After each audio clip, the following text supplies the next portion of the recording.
Okay, magandang hapon po sa ating lahat. Nandito na naman po tayo nagbabalik sa ating ehersisyo, diamond push-up. So, 32 repetitions yan. So, nakatatlong sets tayo ngayong araw na ito. First, second, and third, no? At least, nagawa pa rin natin. Kasi may mga mahalaga tayong bagay na dapat natin gagampanan.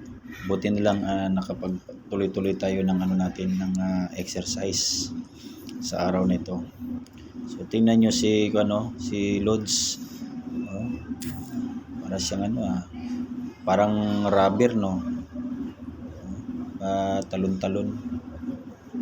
So 'yun, yung mga muscle niyan hindi na sumakit kasi dati sumasakit. Ngayon okay na yan, naka-recover na eh.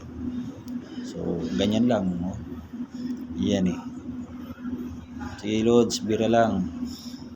Para naman sa iyo yan eh. Para sa kalusugan din natin, no. So kaya naman natin gawin yan. Pwede natin gawin to. So isa pa, mag-iwan din kayo ng bakas dyan. Hindi yung panay-panood nyo lang. Hindi rin man kayo mag-iwan ng bakas. Kung manood kayo, tapusin nyo rin. Araw-araw ako mag-upload. Nakikita nyo naman may date dyan. At saka maraming salamat sa ating lahat. And God bless us all. Thank you.